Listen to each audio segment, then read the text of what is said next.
శివాయ గురవే నమః. శ్రీమాత్రే నమః. శ్రీ గురుభ్యో నమః. అమ్మవారి స్వరూపాలు మీకు అందరికీ నమస్కారం అండి. సౌందర్య లహరిలో ఈరోజు మనం 83వ శ్లోకానికి వచ్చాం. 83వ శ్లోకం. పరాజేతుం రుద్రం ద్విగుణ శరగర్భౌ గిరిసుతే నిషంగౌ జింఘేతి విషమ విశిఖో బాఢమకృతాం యదగ్రే దృశ్యంతే దేశ శరపలాః పాదయుగళీ నఖాగ్రచ్ఛద్మానః సురమకుటశాణైక నిశితాః. మనకు ఆదిశంకరాచార్య గారు అమ్మవారి స్థూల రూప వర్ణన చెప్పుకుంటూ వస్తున్నారు. అందులో భాగంగా ముందు కిరీటం, కిరీటం కింద కచ్చభాగం, మధ్యలో పాపటి, సింధూరం, నుదురు, కనుబొమ్మలు, కళ్ళు, కనుచూపులు, చెవులు, చెవి కుండలాలు, చెక్కిళ్ళు, ముక్కు, నోరు, నోటి మీద చిరునవ్వు, చిరునవ్వుతో పాటు అమ్మవారి యొక్క పెదవులు, పెదవుల లోపల చిరునవ్వు, చిరునవ్వు తర్వాత అమ్మవారి తాంబూలం, నాలుక, పలుకులు, మళ్ళీ అమ్మవారి గడ్డం, కంఠం, అమ్మవారి భుజములు, అమ్మవారి అరచేతులు, అమ్మవారి యొక్క పాలిళ్ళు, మళ్ళీ నూగారు, నాభి కింద పిరుదులు, ఊరువులు నేను చెప్పారు. ఇప్పుడు ఊరువులు మళ్ళీ మోచెప్పులు కూడా చెప్పేశారు. ఇప్పుడు మనకి పిక్కలకు వచ్చేసారు. పిక్కలు, పాదాలు రెండు కలిపి చెప్తున్నారు ఈ శ్లోకంలో. మరి వీంట్లో వెళ్లే ముందు ఆదిశంకరాచార్య గురించి ఒక చెప్పుకొని ఆయన యొక్క సంగతి, ఆయన చరిత్ర చెప్పుకొని వెళ్దాం. ఆదిశంకరాచార్యులు గారు చిన్న వయసుకే సన్యాసం తీసుకోవాలని నిర్ణయించుకున్నారు. ఎవరైనా సన్యాసం తీసుకోవాలంటే పెళ్ళి అయి ఉంటే భార్య అనుమతి కావాలి, పిల్లవాడిగా ఉంటే తల్లి అనుమతి కావాలి. అందుకని తల్లిని పోయి అనుమతి అడిగాడు. తల్లి ఒప్పుకోలే. ఎందుకంటే భర్త లేడు, ఉన్న పిల్లవాడు కూడా దగ్గర లేకపోతే కష్టం అని ఆమె సన్యాసం తీసుకోవడానికి ఒప్పుకోలేదు. ఆమె ఎంత బతికినన్నా ఒప్పుకోలేదు. నేను వదిలిపెట్టి ఉండలేనని చెప్పేస్తుంది. వంశాభివృద్ధి కావాలి, అందుకని ఆమె ఒప్పుకోదు. అప్పుడు ఆదిశంకరాచార్యులు ఏం చేస్తారంటే రోజు వాడిద్దరు పూర్ణానదికి స్నానానికి పోతారు. అలా స్నానానికి పోయినప్పుడు అప్పుడు ఆ నదిలో ఆమె ముందు స్నానం చేసి వచ్చి గట్టును నిలబడతారు. నేను లోపలికి పోయేసి స్నానం చేస్తుంటే ఆయన కాళ్ళు కాస్త మొసలి వచ్చి పట్టుకుంటుంది. పట్టుకోగానే కేకలు పెడతాడు, అమ్మ రక్షించు, నన్ను మొసలి కాళ్ళు పట్టుకుంది అని కేకలు పెడతాడు. ప్రాణం పోయే పరిస్థితి వస్తోంది, నన్ను రక్షించు రక్షించు అంటాడు. ఆ చుట్టుపక్కల ఎవ్వరుండరు ఆయన రక్షించడానికి కోసంగా. ఇంకా ఆమె కేకలు పెడుతుంటే కేకలు కాదమ్మా నేను చెప్పింది విను అంటాడు. ఏంది అంటే, అమ్మా నేను పుట్టినందుకు మీకంటూ ఏమి చేయలేకపోయాను, నేను ఏమీ సాధించలేదు. కనీసం నేను సన్యాసం తీసుకుంటే మన జన్మ చరితార్థం అవుతుంది, నాది వంశానికి అందరికీ కీర్తి వస్తుంది, నాకు కనీసం సన్యాసం తీసుకోవడానికి అనుమతి ఇచ్చేసాయి, అప్పుడు ఈ యొక్క ముసలి కూడా వదిలిపెట్టేస్తున్నాను అంటారంట. అనగానే ఆమె ఆలోచిస్తుంది, ప్రాణం పోవడం కన్నా సన్యాసంతో తిరిగితే మేలుగా దాన్ని నిర్ణయించుకొని ఆమె అది కూడా మా మనసులో తీసుకోవడం సన్యాసం వెంటనే ఆతుర సన్యాసం అంటారు దాన్ని. ఆయన వెంటనే ఆతుర సన్యాసం తీసుకుంటానమ్మా, లేకపోతే ఈ ముసలి నన్ను వదలదు అంటాడు. అప్పుడు ఆమె తప్పనిసరి అయిపోయేసరికి సరే సన్యాసానికి ఒప్పుకుంటున్నానగానే ఆ ముసలి వెంటనే వదిలేసి వెళ్ళిపోతుంది. మనకు తెలుస్తున్న విషయం ఏంటంటే ఆ ముసలి ఒక గంధర్వుడని, అతడు శాపగ్రస్తుడై అగస్త్య ఋషి వల్ల అతడు అక్కడ ఈయన పాదాలు పట్టుకుంటేనే శాప విమోచనం అవుతుంది కాబట్టి ఆ నదిలో ఉన్నట్టుగా ఆయన పట్టుకున్నట్టుగా చెప్తారు. ఇంకో విషయం ఏంటంటే ఆయన యోగ శాస్త్రం తెలిసిన వాడు కాబట్టి దాని ప్రకారంగా మొసలి పట్టుకుని ఏర్పాటు చేశాడని చెప్పి కూడా చెప్తారు. అది 2 కథలు ప్రచారం ఉన్నాయి. దానివల్ల అతడు ఏమైనా చేయగలడు, ఆయన సాక్షాత్ శివ అంశ కాబట్టి ఏమైనా చేయగలడు. తల్లిని ఒప్పించి దానికోసంగా ఆ విధంగా చేశాడు. ఆయన చేసి సన్యాసాన్ని స్వీకరించాడు. సన్యాసం స్వీకరించిన తర్వాతే ఆయన గురువు దగ్గరికి వెళ్ళడం, ఎవరికి గోవింద పాదాచార్యులు వెళ్ళడం, అవంతా మనం చెప్పుకున్నాం. ఈరోజు మనం సన్యాసం తీసుకునే విధానం గురించి చెప్పుకున్నాం. ఎందువల్ల సన్యాసం తీసుకోబట్టే కదండి ఇంతమందికి ఇన్ని యుగాలు అయిపోయినా ఆయన గురించి మనం చెప్పుకుంటున్నామంటే, ఆ భాగ్యం మనకు కలిగిందంటే ఆయన సన్యాసిగా ఉండబట్టే 3 సార్లు భారతదేశం మొత్తం పాదయాత్ర చేయడం వల్ల మనం అందరం తరించాం, ఇప్పటికీ తరిస్తున్నాం ఆయన యొక్క కావ్యాల వల్ల. కాబట్టి అందుకు దేశ సుఖం కోసం, లోక కళ్యాణం కోసం ఆయన సన్యాసాన్ని స్వీకరించారు. కానీ తల్లి అడుగుతుంది, నాయన నీవు ఈ సన్యాసం తీసుకుంటే ఇంకా నాకు తలకొరి పెట్టడానికి రావు కదా, నాకెవరు చేస్తారు ఆ కార్యక్రమాలను అడుగుతున్నాను. అప్పుడు ఆయన చెప్తాడు, లేదమ్మా నేను చూడడానికి కోసం ఇక్కడనే మన బంధువులందరినీ ఏర్పాటు చేస్తాను, నీకు నీ చివరి సమయంలో నేను సన్యాసం తీసుకున్నా సరే నీకు మాత్రం అగ్నికార్యం నేనే చేస్తాను దగ్గరుండి, కాబట్టి నువ్వు మరణించే ముందు నన్ను తలుచుకుంటే నీ ముందు ఉంటాను నేను అని చెప్పి ఆయన వెళ్ళిపోతాడు.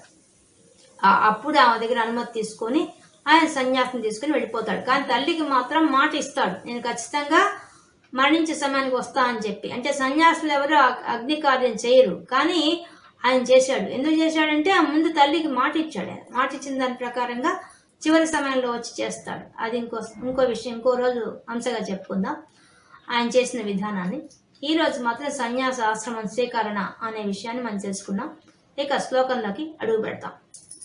శ్లోకంలోకి వచ్చేసరికి మనకు ఆదిశంకరాచార్య గారు వర్ణిస్తున్నటువంటి అమ్మవారి రూపవర్ణనలో ఇప్పుడు మనకి పిక్కలు మరియు అమ్మవారి యొక్క పాదముల గోళ్ళు ఈ రెండు వర్ణిస్తున్నారు. 2 పాదాలకు ఉండే గోళ్ళు, మళ్ళీ అమ్మవారి పిక్కలు, మొత్తం మాత్రం పాదాలు అంతా దర్శింపజేస్తున్నట్టే, కానీ పాదాలు మళ్ళీ ఎప్పుడైతే మళ్ళీ 10 శ్లోకాలు చెప్తారు, ప్రస్తుతానికి మాత్రం అక్కడ వివరిస్తున్నారు. ఇక మనకి లలితా శాస్త్రం అయితే ఇంద్రగోప పరిక్షిప్త స్మరతూణా భజంగిక అని పిక్కల గురించి వాళ్ళు వర్ణించారు. ఏమని వర్ణించారు వాళ్ళు లలితా శాస్త్రంలో? వసిన్యా దేవతలు మన్మధుడి యొక్క ధనుస్సుకి ఇంద్రగోప పురుగులు అంటే ఆరుద్ర పురుగులు ఎర్రగా ఉంటాయి. ఆ ఎర్రగా ఉన్న వాటిని అన్నిటిని తీసుకొచ్చి ఆ అంబుల పొదికి అతికిస్తే ఎలా ఉన్నాయో అలా అమ్మవారి యొక్క పిక్కలు ఉన్నాయని చెప్పారు. పిక్కలంటే మోచెప్పుల కింద ఉండే కాలు, ఆ కాలు గురించి చెప్తున్నారు. పిక్కలు అంటారు వాటిని. ఆ పిక్కల గురించి చెప్తున్నారు. కాబట్టి వాళ్ళు ఏం చెప్పారు, మన్మధుడి యొక్క అంబుల పొదికి ఆరుద్ర పురుగులు అతికిస్తే ఎలా ఉంటుందో అమ్మవారి యొక్క పిక్కలు ఎలా ఉన్నాయని వాళ్ళు వర్ణించారు వసిన్యా దేవతలు. కానీ ఈయన మనకి దృశ్యం చూపించడానికి కోసంగా ఇంకొంచెం ముందు తీసుకెళ్లి మనకు ఆలోచన పెట్టిస్తూ మనకు దర్శింపజేస్తున్నారు. ఎలా చూద్దాం. 2nd లైన్లో విషమ విసిఖో అంటే బేసి సంఖ్య గల బాణములు కలవాడు. బేస్ సంఖ్య అంటే 5వ నెంబరు బేస్ సంఖ్య, సరి సంఖ్య కాదు. బేస్ సంఖ్యగా ఉన్న 5 పూల బాణములు ధరించిన వాడు ఎవరు? మన్మధుడు. ఆ మన్మధుడి పేరు ఎలా చెప్తున్నాడు ఆయన అంటే బేస్ సంఖ్యతో ఉన్నది ఆయన చేతిలో ఉండే పూల బాణాలు. కానీ ఆ పూల బాణాలు ఆయన శివుడి మీద ప్రయోగించాడు. ఎప్పుడు? ఆ ఉమామహేశ్వర కళ్యాణం కోసంగా ఆయన శివుడి మీద ప్రయోగించాడు మన్మధుడు. ప్రయోగించినప్పుడు ఏమైపోయింది? 5 బాణాలు వేసినా కూడా వాటికి ఏమీ ఆయన చెల్లించాల. ఎవరు? శివుడు. పైగా 3వ కంటితో ఈ మన్మధుడిని కాల్ చేశాడు.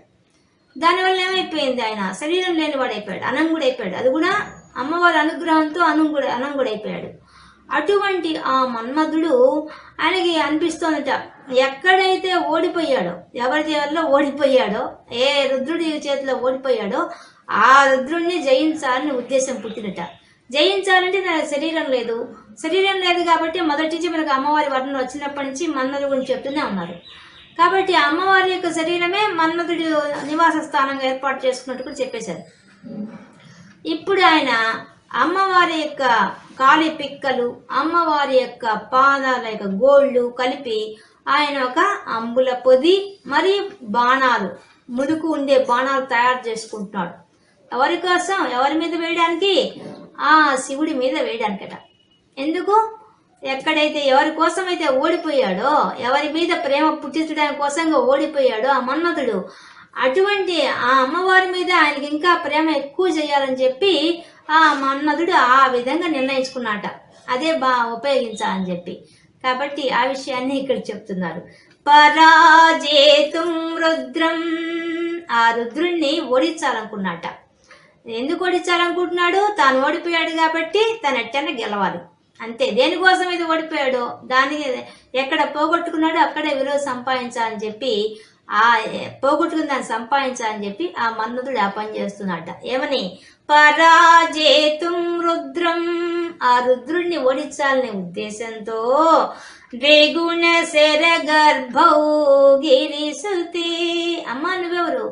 గిరిసుతవి, ఆ పర్వతరాజు కుమార్తెమైన ఓ తల్లి, నిన్ను నీ మీద బాణాలు వేయడానికి, ఆ శివుడి మీద బాణాలు వేయడానికి కోసంగా ఆయన ఏం చేస్తున్నాడు? ద్విగుణ శర గర్భౌ, తన అంబుల పొదిలో తన 5 బాణాలు పోయినాయి.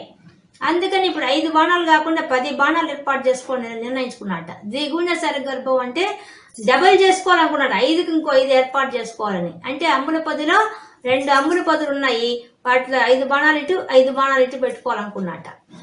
అవి ఏందవి? నిషంగౌ జంఘేతి. అమ్మ ఆయన అంబుల పొదులు ఏమంటే నీ యొక్క పిక్కలే ఆయన యొక్క అంబుల పొదలు. ఆయన బాణాలు పెట్టుకునే స్టాండ్ ఏదట? అమ్మవారి యొక్క పిక్కలట. జంఘములు అంటే పిక్కలు. కాబట్టి అమ్మ నిషంగౌ జంఘేతి, ఆయన ఏం చేశాట?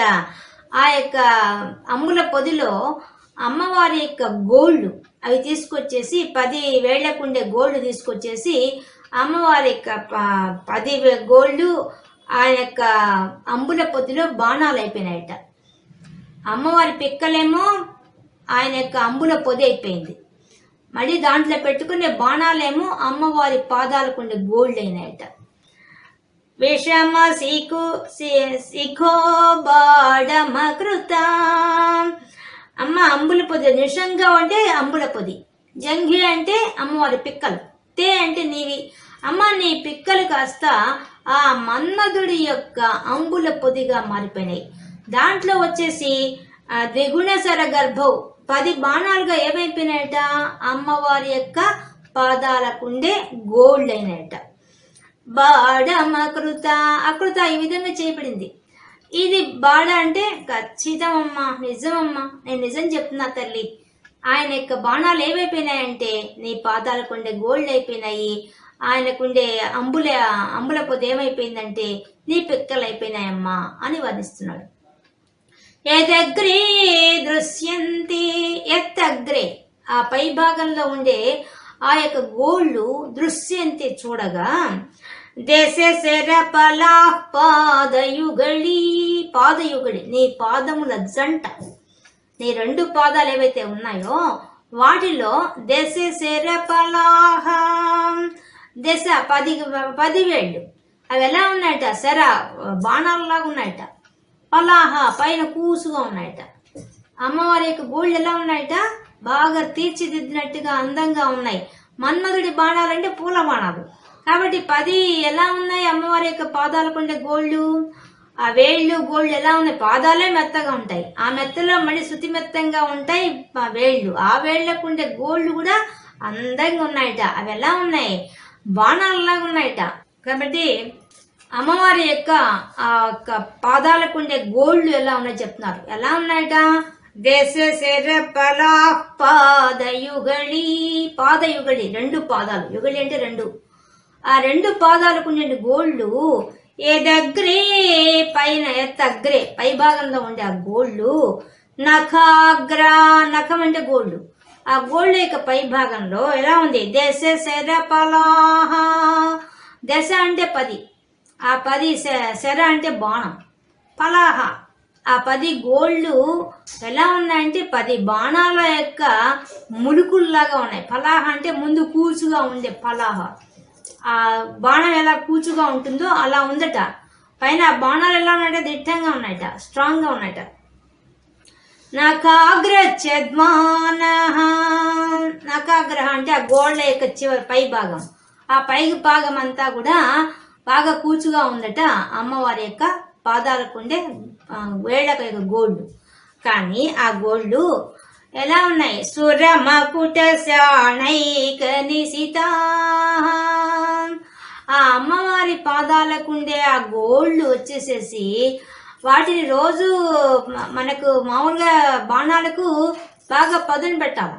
పదును పెట్టాలంటే ఆకురాయి మీద పెట్టి పదును పెడతారు.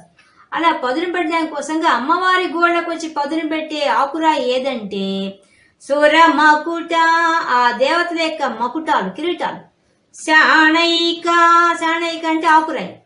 నీ సీతా, కూసుగా రావడం కోసంగా ప్రతిరోజు అమ్మవారికి వచ్చి దేవతలంతా పాదాలకు నమస్కరిస్తారట.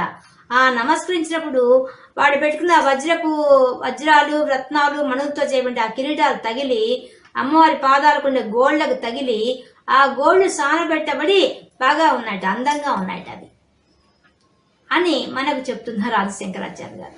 అంటే మనకి ఇప్పుడు ఏం చెప్పేస్తున్నారు, ఒక పక్క అంబుల పొదిలాగా బోడిచ్చిన అంబుల పొదిలాగా అమ్మవారి పిక్కలున్నాయని, వాటి చివర ఉండే బాణాలలాగా 10 గోళ్ళు ఉన్నాయని, ఆ గోళ్ళు కూడా బాగా సానబెట్టి ఉన్నాయట. ఎలా సానబెట్టబడుతున్నాయంటే ప్రతిరోజు వచ్చి దేవతలంతా నమస్కారం పెట్టడం వల్ల, వాళ్ళ కిరీటాలకు ఉండే మణులు, వజ్రాల వల్ల, అవి తాకిడి వల్ల ఆ అమ్మవారి గోళ్ళు బాగా అందంగా ఉన్నాయట.